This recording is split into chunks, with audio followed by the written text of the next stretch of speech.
Okay, so hello to everyone who doesn't know who I am yet.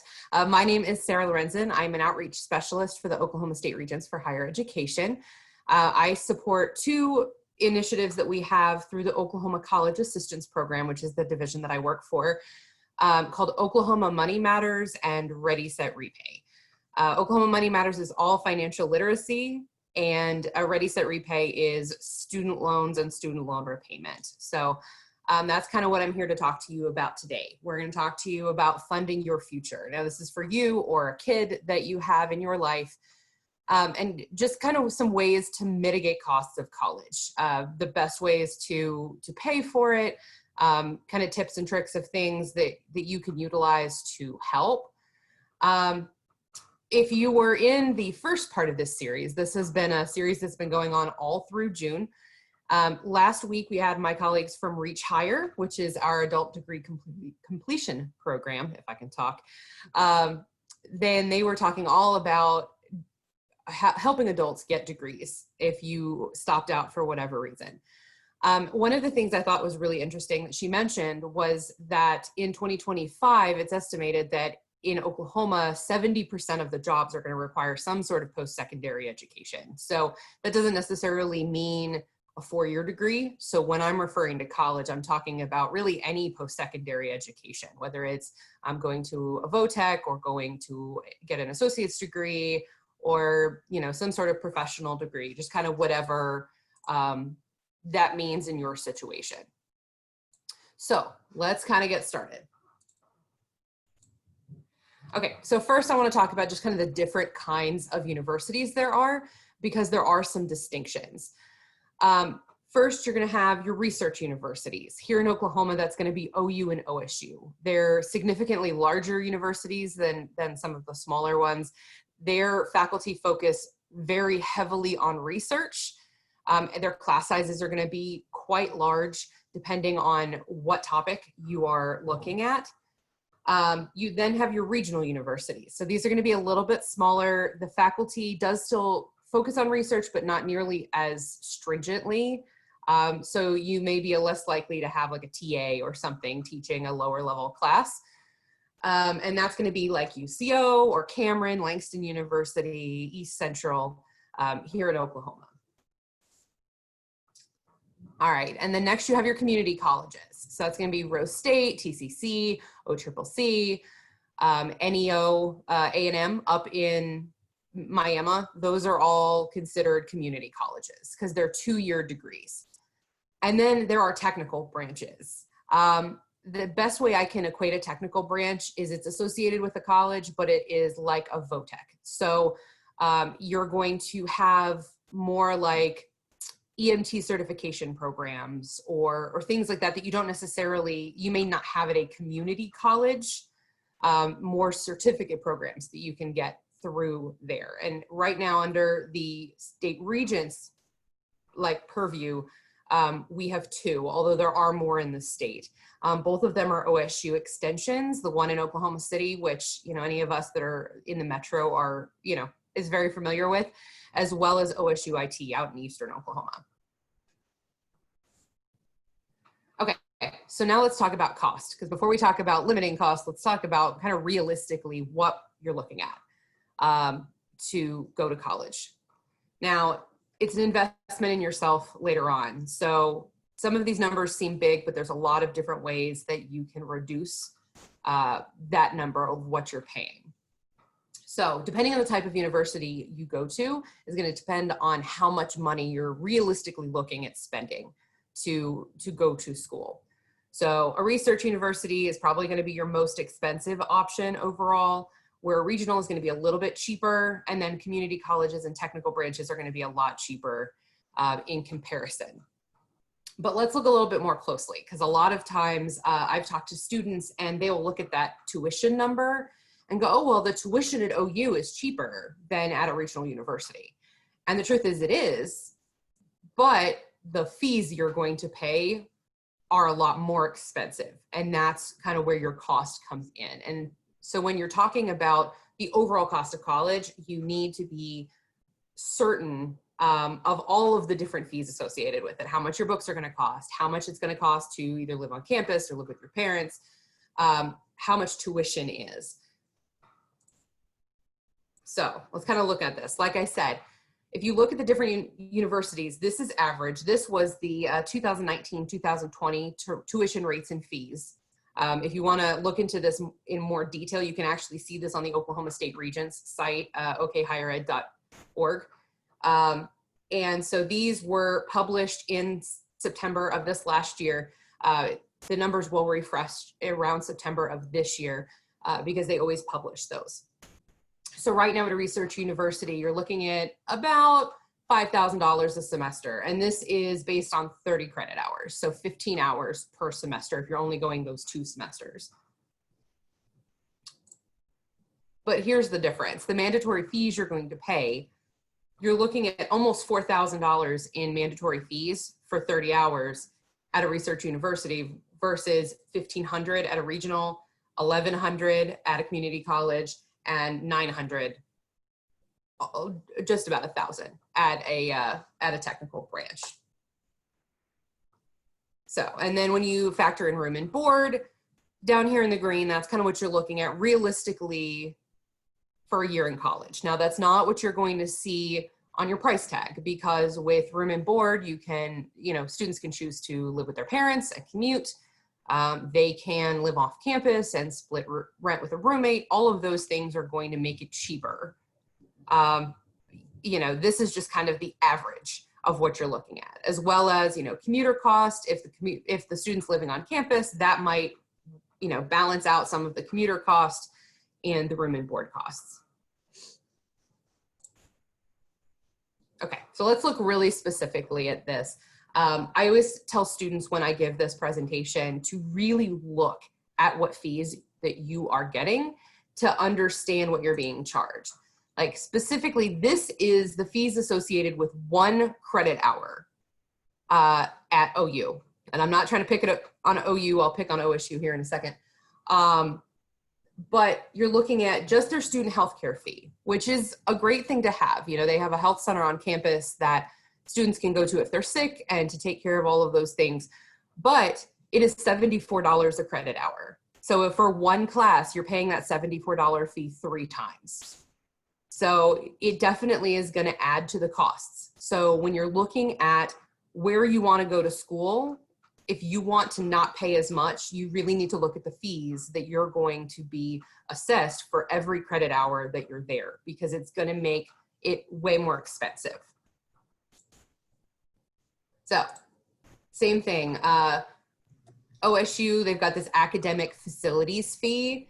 It's $25 a credit hour. So you're paying $75 in that fee for 1 class. And if you're taking a full load of 30 hours, that adds up.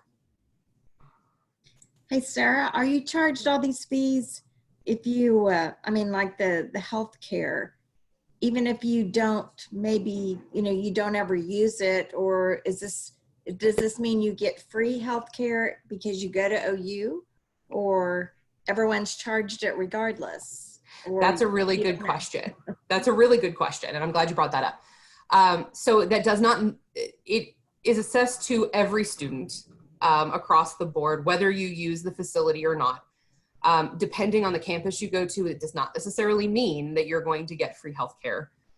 You would actually have to talk to them to see if you get free healthcare or not. I can't speak to OU because I went to OU in grad school and did not ever have to use it, but I did go to UCO for my undergrad, and I worked in their student health center. And at least at the time that I was working there, which we're talking early 2000s here, they did charge students for their services, but it was an extremely discounted rate if they didn't have insurance. And they billed the insurance for whatever doctor's things, just like if you were at a doctor's office. I don't know if it's like that on every campus. So I don't want to speak to, say that it is or it isn't, but I know that there are some campuses that do. If you pay that fee, you can go in and you can get anything you need health-wise, for free, at least the basic stuff. So I would just say if you're concerned about it with a particular campus, I'd contact the campus and find out what that actually entails. Okay, that's interesting. I've never looked at how that's all broken up, but wow, lots of fees on there that, you know, most students probably never can take advantage of and don't know they're paying. So Yeah, and it's definitely, you know, whenever Oklahoma Money Matters like goes out and does a presentation on budgeting to students in college, we always make sure to tell the students to take advantage of these things, like the gym on campus or, you know, the healthcare center, because things are going to be a lot cheaper for them there. And to kind of find out what those things are. You know, most of the large campuses in the state now have food pantries. So if students are having trouble, you know, getting food, they can go to the food pantry and get costs for free. So even that helps keep their costs down if they're struggling to pay for things. So it definitely, I always stress this, and I try to spend a good amount of time on this because a lot of people don't. I know I didn't. Whenever I was going to, you know, undergrad and even grad school, I didn't look at what I was getting paid in fees. I looked at tuition. And in hindsight, I kind of wish that I had looked a lot more at the fees because I ended up spending a lot more money than I needed to because I went to, you know, one university versus the other that I could have really gotten the same degree that I ended up with. So this is UCO. They have a couple more fees than this, but these were the ones that we actually had, you know, kind of on file. And give me one second here. Okay, and then this is Oklahoma City Community College. So these are just some examples, and you see here for OCCC, their fees are a lot less, and even, you know, in amount of fees, but also just in the amount that you're paying. Part of this is because it is a community college versus being a larger university. So there may not be as much upkeep required because the campus may not be as big, but also they tend to have a lot of commuter students and a large number of students because it is kind of a community college. So they can get away with maybe not charging as much. So if you were here for my initial last series that we did with Citizen Potawatomi Nation, if you were here for that, you are familiar with my ice cream cone, but it is my favorite way to explain how students should pay for college. And I use air quotes for that because, you know, there's plenty of ways and not all of them are going to work for every student, but this is the way that we kind of recommend it if you can help it, because it's the way that's going to keep the cost down as much as possible. So when we're thinking about it, first you're going to think of the largest portion, that ice cream cone. You want it to be your gift aid. So this is going to be everything that is free. So scholarships and grants, money you don't have to pay back. You get this by filling out the FAFSA, which I'll talk about here in a minute, as well as the scholarships. And I'll talk about some more scholarship opportunities and kind of how you find those here in just a second. Then the next should be equal parts money earned. So that's either a part-time job or work study while you're in school, or even during the summers. I have a cousin who's in college right now, and he is working a construction job during the summer and saving up all his money so he can help pay for his schooling in the fall. And then saved money. This is either going to be money that the students saved for themselves or that their parents saved for them to help kind of mitigate that cost. And then the cherry topping on top should be the student loans. So it should be the very last thing that students are using to pay for their education, and just using it for the bare minimum of kind of the last few expenses that they need to either cover books or whatever. For a lot of us, I know for me, it was the other way around. Whenever I went to college, you know, I did the best that I could with what I had, but I did end up taking out way more student loans than I probably should have. And had I kind of understood this concept, I know personally, I wouldn't have taken out as many student loans as I did. All right, so let's talk about kind of all the different ways to pay. Some of these are going to be specifically for people who have younger children and are trying to save for their children. And then some of them will be if you're, you know, a junior or senior and you're getting ready to go to school, or you're an adult and trying to go back and find funding.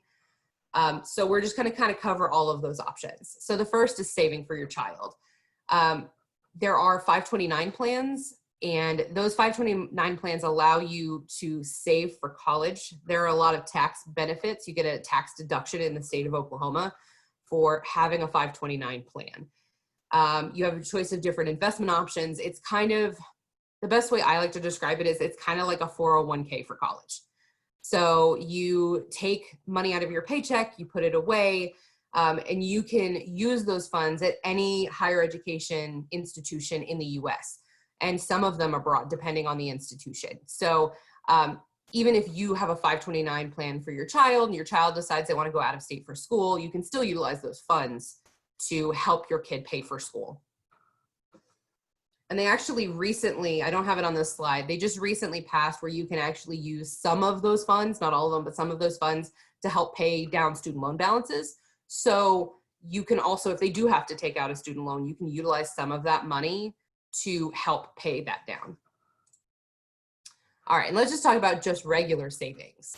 I like putting this in here because a lot of people, myself included, tend to not think, you think you have to do something super to save for school, but any amount that you can save for your child is going to help them to be better when it comes to paying for college. I forget exactly who did the study, but there was a study fairly recently that said that any amount that you save for your child for college makes them more likely to actually go to college. It's just something about them knowing that they have that money set back that will help encourage them to go forward with college. If they think they don't have any options, sometimes they're not as interested in pursuing higher education. So this is just a snapshot of a savings forecast. In here, we're doing 5% compounded interest, and right now with the interest rates, they are not that high. I've got a high yield savings account right now, and I think mine is like like 1.3 or something like that. But even still, that little bit of money definitely helps. Just sticking that money back, even if it's $25, $30 a month, can definitely help over the course of the time to have money to give your child. All right, so let's talk about some other things. For those who are juniors and seniors, another way to help mitigate cost is concurrent enrollment. Now, there are some things. You have to be junior or a senior. You have to have some ACT and SAT score minimums, as well as a minimum GPA. So they have to be a good student to be able to do this. And for seniors, there's a tuition waiver. So they can go completely for free instead of maybe like discounted. And it allows them to get college credit while they are still in high school. It doesn't cover the books or the fees, so they would still be responsible for those costs. But if you do it correctly, you can definitely knock out some of their basics at a much, much cheaper rate. My stepdaughter right now is concurrently enrolled at OKC, and she right now already has like 4 classes under her belt, and she's going to be a senior this year. I have another friend of mine whose son this year was a freshman at the University of Colorado, and he technically wasn't actually a freshman. He went in as a sophomore because he took so many concurrent enrollment classes. He took the maximum that you were allowed to take, and he went in with a full year's worth of hours when he started what would have been his freshman year, but in hours he was actually a sophomore. So that helped tremendously in the cost of him going out of state for school because he had a lot of credits that already transferred in. Okay, so now let's talk a little bit about FAFSA. FAFSA is the free application for financial aid, or federal student aid, excuse me. And it is kind of your one-stop shop to get grants and work study and student loans. What it does is when you fill it out, it assesses your family need for funding, for help paying for college. So it will let you know what grants you qualify for, if you qualify for work study through the school, and then it will give you options for student loans. You don't have to take out the student loans when you get them, and I'll talk a little bit more about that here in a minute. Now, and I always like to mention this. It opens October 1st every year. But I always make the recommendation to students to try to do it before December 1st. And the reason being is because there are some grants, specifically state grants, that are first come, first serve. So your best option of making sure that you have your best chance of accessing those grants is to make sure you're applying as soon as possible after October 1st. So just kind of something to keep in mind. All right, so let's talk a little bit about a financial aid offer letter. Once you have filled out the FAFSA and you've applied for school, the school will compile all of your information that you've given them, and it's going to give you an offer letter. They used to call it an award letter, so if you have heard of that before, they're the same thing. It's called an offer because you don't have to take all of it. You really don't have to take any of it in reality if you don't want to.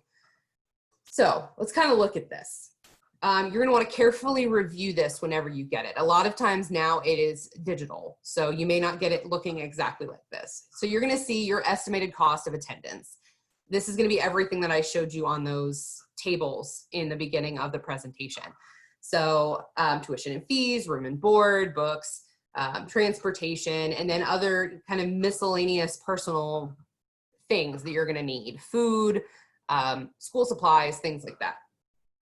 And then it's also going to give you all of the things that you qualify for: Pell Grants, educational opportunity grants, state grants, any kind of work study. And then it's also going to offer you student loans to help with some of that other cost if you can't pay that cost out of pocket.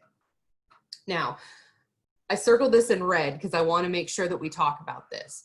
Just because you are offered a certain amount of student loans doesn't mean you have to take it. And that's really important. You can always do the bare minimum and go back and ask for more student loans later in a semester. So you don't, just because it's on there that in this case, you know, you have a subsidized loan for $1,700, you don't have to take that. If you figure out the costs of everything and all you're going to need in student loan is $500, you only have to take out $500. And if you get halfway through the semester and realize you actually needed $1,000, you can go back and ask for that additional $500. So really making sure that you're not jumping the gun when it comes with those student loans. Okay, so let's talk a little bit about grants. There's lots of them for lots of different reasons. Some of the most common that you're going to see are your Pell Grants, your Federal Supplemental Educational Opportunity Grant, which is a mouthful, your Teach Grant, which I always like to stop and talk about because a Teach Grant is a grant for someone who is wanting to go into teaching. However, there is a caveat on Teach Grants that if you end up not going through and becoming a teacher, that particular grant is not free. It will turn into a student loan after so many years of you not being a teacher. So that one is kind of an exception to this rule of grants being free money, because as long as you go in to be a teacher, it is free money. But if you don't, you do run the risk of something happening and you ending up having to pay back that money. As well as the Iraq and Afghanistan grant. This is for students who have lost a parent to the wars in Iraq and Afghanistan. And Kelly, correct me if I'm wrong here. It's anyone is after 2001, so after September 11th, if any of they've lost their parent to that, that is who would qualify for that. Yes. Yes. Okay. These are. Sorry, I was just going to mention on the Teach Grant, you have to teach in certain low income areas to qualify too. So just so you know that. Thank you for saying that. Title I schools, right? Okay. Yeah. So Title I schools are kind of where you have to teach to qualify to get that money for free. So they generally don't, as a whole, don't have to be repaid. The grants don't. It is based on your financial need. So this is definitely going to depend on, you know, your income as a parent, if you're the parent, as a student, if you are an independent student. And then the amount that you get is determined by the school. There's federal levels, but that doesn't necessarily mean you're going to get the maximum amount. So if a Pell Grant, the maximum amount is $6,600, and the school determines your need is only $2,000, you're only getting $2,000. You're not going to get that full amount. That's just the maximum amount that they can give you in that particular grant. There's also a lot of state aid. There is OTAG and OTEG, which you apply for through FAFSA. There's Oklahoma's Promise, which I'm mentioning here, but I actually have a slide that talks about it more in detail here in just a minute. There is OCCC. It does free tuition for one associate's degree for graduates of Oklahoma City Public Schools or Western Heights, as long as they attend the fall after their senior year. They do Ticket to Rose, which is tuition and fees covered for an associate's degree for graduates of the Mid-Del, Choctaw, and Star Spencer schools, as well as 13th year, which is specifically with career technology programs, and they will pay for one program per student immediately after their senior year. And I'm sorry for my delay there. That's one that I'm not as familiar with as the others. Okay, and then Workstudy. This one I always recommend if you have Workstudy and you can fit it into your schedule. This is a great way to help keep costs down for college. Depending on the school you go to, it could be either like a job that you can supplement to pay for food or other expenses, or in some cases, depending on the university, sometimes the money you earn through Workstudy goes straight to the bursar's office to pay for your balance of school. When I was in school, I worked Workstudy at Rose State and UCO, and both gave us it as an actual paycheck. So then I was able to use it to, go to the grocery store and get groceries or pay for books or things like that, instead of it going straight to my bursar account. But there are some universities that you never actually see that money, but it's always going to be at least minimum wage that you're going to get paid. And it's a great way to use to cover the costs. Okay, and then of course there's part-time jobs.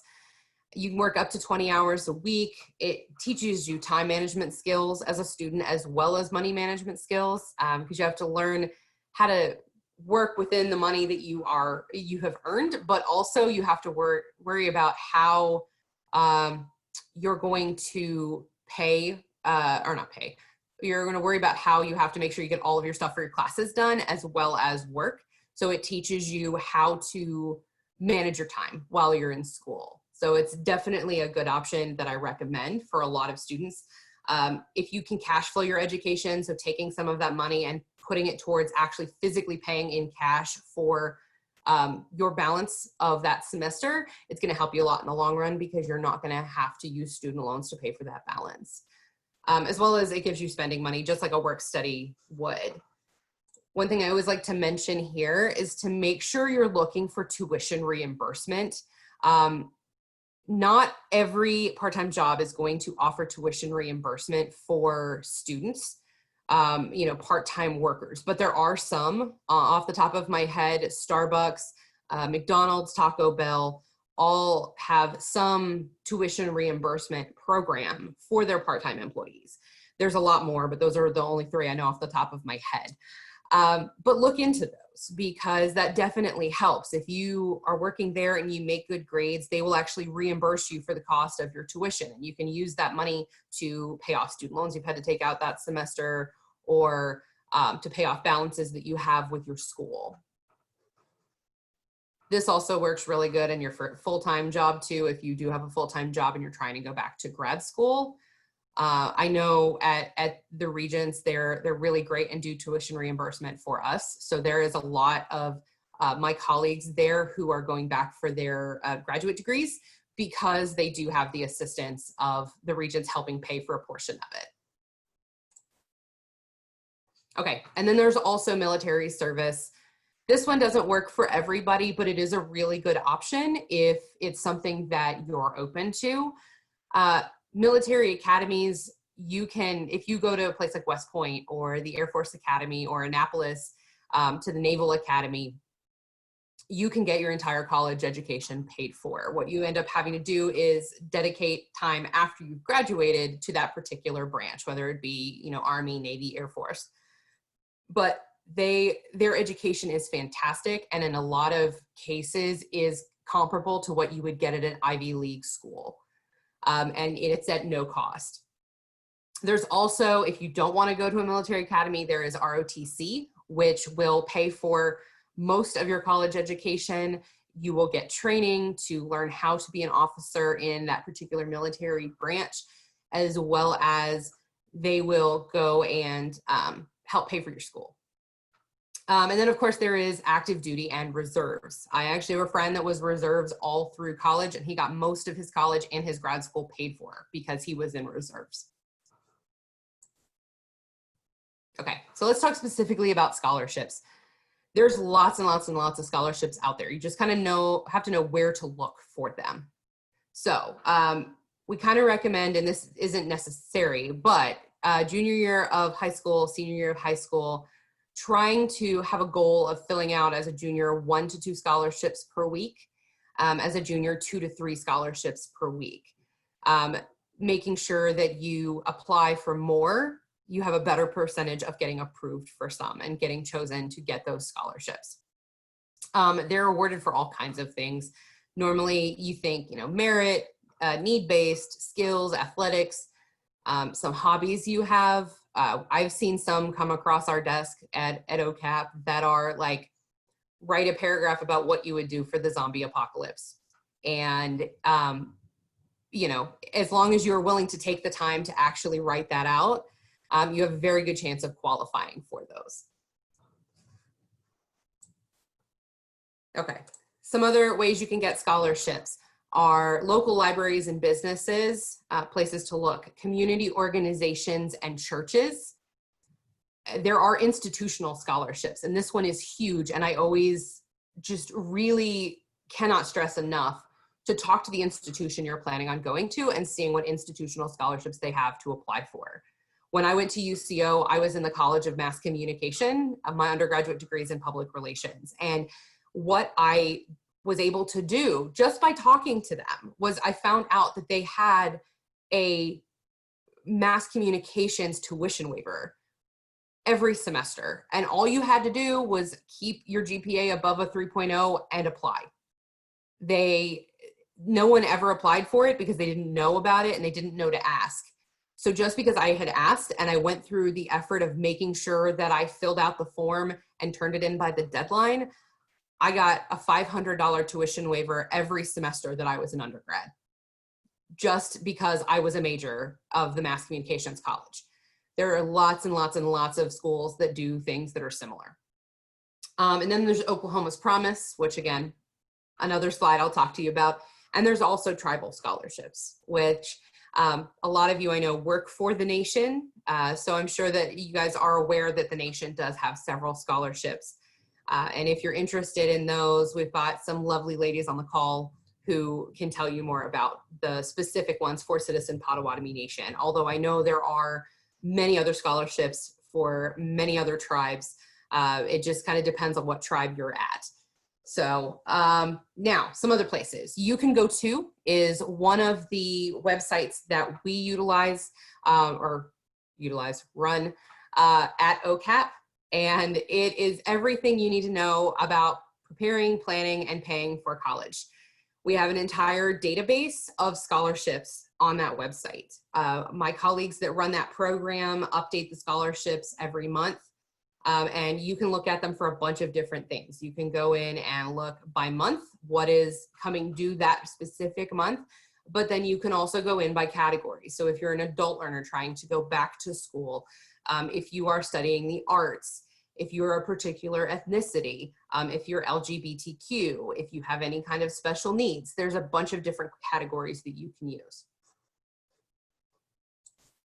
All right, and then another website that I always like to plug is another one that comes out of our Oklahoma College Assistance Program is okcollegestart.org. Now, this has a lot of things in it. There's so much information in this website, and if you were on our very first call of this particular series, my colleague Teresa, who is one of the 2 people who runs that program, actually came in and talked all about the different features that OK College Start has. But the one specifically that I want to talk about here is their scholarship database. There are thousands of scholarships in this database, and what you can do is set up a scholarship profile. You fill in, all of your information, your email address, anything that you think you might be able to find a scholarship for. If you have a particular disability, if you are a particular ethnicity, if you have a certain GPA, you put all of that information in there. And then what happens is once a month, you'll get an email, and it will look through all of those thousands of scholarships and find scholarships that it thinks that you may qualify for based on what you have put in when you answered the questions, and it'll email you scholarships. So really, really, really, really great resource. All right, I already talked about institutional scholarships. So let's talk a little bit about Oklahoma's Promise. So Oklahoma's Promise is another program that comes out of the Regents. It's facilitated by the Regents. It's the Oklahoma Higher Learning Access Program is kind of what it started at. It's for parents that make less than $55,000 a year. You have to apply when you are in the 8th, 9th, or 10th grade. You have to be a US citizen to apply. And then there are some requirements while a student is in school. So this is going to be more if you have someone who is looking for how to fund their child's education. This is a great program. It will pay their tuition at a public institution in Oklahoma. So you will only then be responsible for fees and books and things like that. So it's a huge, huge help. This has been a really big push this year, especially with COVID-19. A lot of people have had their income change. And so I venture to guess that there's gonna be a lot more people that qualify for this. The deadline to apply this year is June 30th. So if you know anyone who qualifies for this and might be interested in this program, make sure to let them know about this program. And I have the website on my last slide, but it's okpromise.org is the website to actually go and find out more information and to apply. Okay, we also have some publications, which normally if I was speaking to you in person, I would bring with me. But since I am not, I will have the link to actually download these on the last slide of my presentation. And I will send these to our lovely ladies at the Nation who are so kind to have me come and speak to you today. And that way she can send it out to all of you later. This Are You Looking for Money? This is all about paying for college, grants, scholarships, and federal loans, as well as Borrow Smart from the Start, which is all about student loans.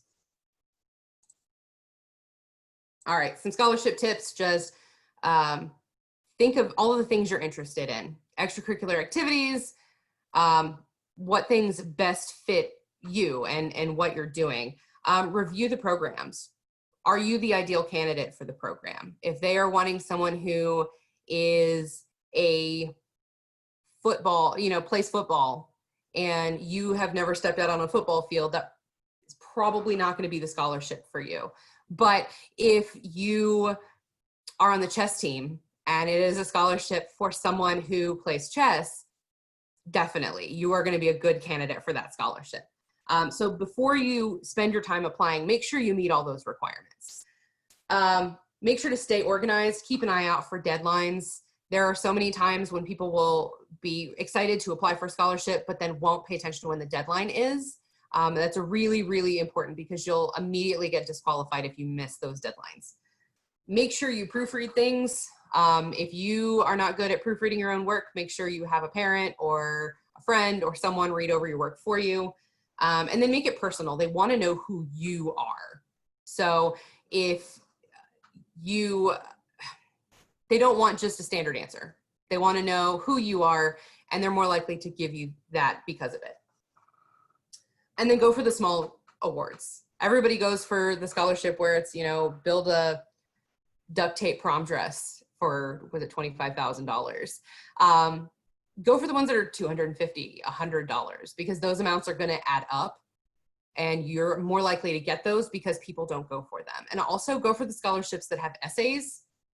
People don't like taking the time to write essays, so not as many people enter those. Okay. I was gonna stop for questions, but I wanna get through the student loans because I wanna be respectful of your time. So we're just gonna talk a little bit about student loans. I've talked quite a bit about them already, but let's just kind of go through them. So there are two different kinds of student loans. And if you were with me last go round, you probably saw this slide already. So I apologize for the repeat, but federal loans, repayment starts when a student leaves school or drops below half-time. It says full-time on the slide. I just realized that I have a typo, but it's half-time. They have a fixed interest rate. They don't require a credit check. So someone who is 18 and has just started establishing credit can take them out. There's several repayment options, and there are some that are eligible for federal forgiveness and cancellation. Private loans does not have as many options. They may require you to start repaying through school, and these are going to be loans you get from a bank. Variable interest rates may require a cosigner or a credit check to take them out. A lot of times they very rarely have flexible repayment options, as well as they are not eligible for forgiveness and cancellation programs generally. Now, I know there are some that do, but they are kind of few and far between. So my recommendation is always, if you're going to take out loans, to take out federal student loans because they give you a lot more options. However, for some people, private loans work better for their particular situation. So they're a really good option if you do decide that that's best for your situation. There are several different kinds of loans. There are subsidized loans, which is where your interest is going to be paid while you're in school. And so you don't have to start being responsible for the interest on the loan until after you graduate. These are need-based loans, so not everybody qualifies for them. But if you qualify for this need-based loan, you won't have to pay your interest while you're in school. There are unsubsidized loans, which are similar, but they're not need-based. So pretty much anyone who applies for financial aid can qualify for these. They're for undergraduate and graduate students. Even though you don't have to pay while you're in school, it is like you're responsible for all of the interest while you're in school. So I'll talk here in a little bit about kind of what to do about that to help keep costs down when you're taking out unsubsidized loans. And then there's also PLUS loans, which these are loans that a parent is going to take out to help supplement the financial aid that the students get, or a graduate student can take out to pay for their education. These are very similar to an unsubsidized loan in the fact that the interest will start accruing from day one. And as a graduate student, you don't necessarily have to pay while you're in school, but you're going to become responsible for that interest. And it is the only federal student loan that requires a credit check, and that is because it is taken out generally by a parent or by a graduate student who has already gone through undergraduate and normally would have some type of credit established. Big thing that I always like to point out when I'm talking about student loans is making sure that you actually read your paperwork before you agree to take out a student loan. What this is a screenshot of your MPN or your master promissory note. You'll get one of these every time you take out a student loan. And if you don't read it and just sign it, you don't know what you've just kind of attached yourself to. So I like to point this out, that when you're signing it, you're saying you agree to repay in full all of your loans, and that you agree to all these terms and conditions. And specifically it says in the understanding in section D, which if you look up at the top, section D is your promise to pay. So make sure you are looking through all of this before you are taking out the student loan and agreeing to it. All right, so now let's talk about why I said I was talking about the keeping costs down with unsubsidized loans. We're going to talk about my friends Amy and Sue. While they were in school, Amy and Sue took out a total of $24,000 while they were in school. Over the course of the time they were in school, Amy didn't pay anything per month towards her student loans. Sue just made the interest payments, which are very small. She didn't worry about paying the loan itself back. She just went in and paid the interest payments on those unsubsidized loans. Here's why that's really important. Over the course of her 4 years in college, Sue paid about $3,200 in interest to keep that interest from capitalizing. But when she graduated, her principal amount was still $24,000, whereas Amy's had increased to $33,752. So over the course, Amy ended up paying over $40,000 to pay back her student loans, where Sue continued and only paid $29,778. So Sue actually saved about $12,000 just by paying that $3,000 over the course of her 4 years while she was in school. So if you are going to take out unsubsidized loans, it is always my recommendation to keep your overall costs down to make sure that you are paying your interest while you're in school if you can afford it. Okay, and then once you've graduated, you get a 6-month grace period. This also applies if you leave school or you drop below half-time, so below 6 hours per semester. You'll go through exit counseling, and then you're going to enter repayment. You contact your service provider for all of that. And I always like to go back through this when I talk about student loans, because it's really, really important to kind of know how to handle this. You talk to your loan service provider about any repayment options, any loan forgiveness programs. And if for some reason you can't make a payment, if you graduate and you get laid off, or you are trying to find a job and you've gone past your grace period and you can't find a job, contact your service provider. They are a lot nicer if you reach out ahead of time. So here's some tips on taking out student loans. Make sure you're taking only what you need. Talk it out as a family. So if you are the parent, make sure you and your student are talking it out. If you're the student, make sure that you and your family are discussing these loans before you take them out, because it is an investment in your education, but it is also a financial obligation that you're taking on. So make sure that you fully understand it and that you need to take that money out before you take it out. You can always ask for more later. And we always talk about that ice cream cone, creating a combination of financial aid. So not just paying with student loans, making sure that you're utilizing scholarships, make sure you're utilizing grants, making sure that if you can afford to pay for any of your college in cash, to do that. Make sure to be salary savvy. This one is huge. Don't take out more than you'll make your first year out of school. This is something that I wish that someone had told me when I was an undergraduate. Go in, and you can actually go to okcollegestart.org and look up different careers, and it has the starting salaries for a lot of them on there. Go in and look, see what that starting salary is. I've mentioned my undergraduate degree is in public relations. The real true starting salary for someone in Oklahoma with a public relations degree is about $28,000 or $29,000 a year, which is not at all what I thought I would be making when I graduated. So make sure it is not more than whatever you are making. So that's going to depend. If you're going to veterinary school or something like that, where over time you'll be making a lot more money, then you can kind of adjust that amount that you're taking out.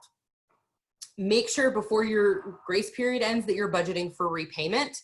And that way you're not surprised when all of a sudden your student loan payment comes out. And then compare repayment plans. There's 8 different ones on federal student loans. So it's really, really, really, really helpful to look at those and see which one helps fit in your budget better. You still have to pay it if you don't complete school. So before you take them out, be really, really conscious of that. Even if you graduate and you can't get a job, if you didn't like your education, if you decided that you got a degree in math and because you wanted to be a math teacher, and you decided that now you hate being a math teacher and you want to go do something else, you still have to pay for those loans that you took out for that degree. And then when possible, as I've mentioned, make interest payments while you're in school, and make lump sum payments if you can. And then always apply extra to principal so you can pay them off as quickly as possible. The faster you can pay your loans off after school, the less interest you're going to pay over time. So you'll end up paying a lot less overall if you can pay them faster. Okay, and then here's just some resources for you when it comes to student loans. This is the ReadySetRepay website. As I mentioned, this is one of the initiatives of Oklahoma College Assistance Program that I support. And they've got lots of options, specifically if you're in school, if you just withdrew or graduated. So really good website to check out if you're considering taking out student loans to pay for school. As well as studentaid.gov. This is the federal government's student aid site. It has everything you need to know about financial aid. So understanding aid, applying for FAFSA, forgiveness programs, repayment, kind of everything you need to know about it. You can also go in as you're in school and log in and look at your loan balance. This is a screenshot of what that looks like. And it'll show you your loans and your grants that you've received thus far. As well as it has these really great checklists. If you see down here kind of on the bottom of the page under the circle graphics, that help you if you're preparing to go to school, if you're in school, if you're a parent that's trying to help your student pay. All right, so here are some resources. I will copy all of these and I will send them out, and so you guys can have them. OklahomaMoneyMatters.org, lots of good financial literacy, budgeting, credit information. ReadySetRepay, lots of good student loan information. You can go to .org, all of the good scholarship things and more information on how to pay for school. OK College Start, we've got a couple of YouTube pages on there. Oklahoma College Assistance, or OK College Assistance, is ours. We've got lots of videos on there with information, as well as federal student aid. They have some great videos that even I've used as resources and presentations to help explain that process. Studentaid.gov, and then savingforcollege.com/student loans is also a really good resource. And then here is a bunch of different resources for the OCCF is the Oklahoma State Community Foundation. They have a lot of phenomenal scholarships that can help pay for school. OKForSavings.org is the Oklahoma 529 plans site. OK Promise is, as I mentioned, that scholarship, and the deadline is June 30th. So if you have someone you know that is interested in applying for that, make sure that they apply for that as soon as possible, because they don't have a whole lot of time left for this year.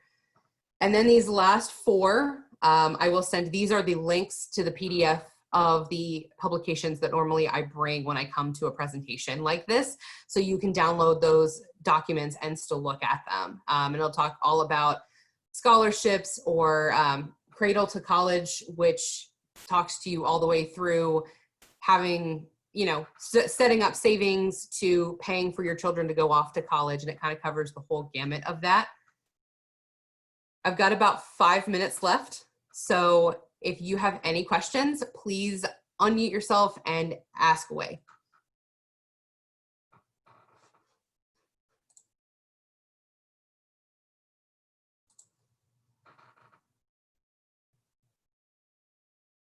Okay, awesome. Well, here is my contact information.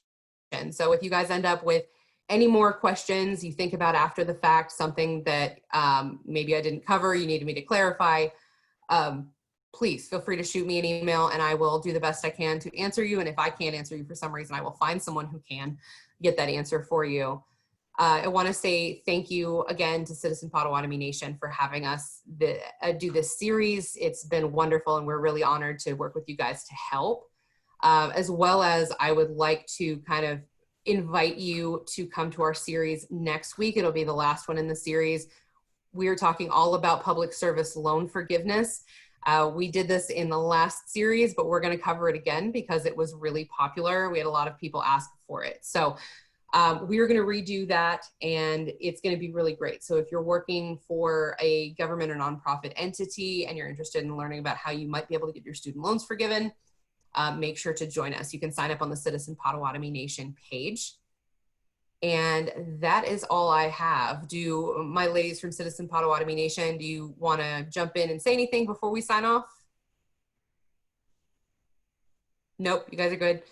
All right, thank you guys so much for taking time to join us today. We really do appreciate it, and I'll see you next week. Thank you. Thank you.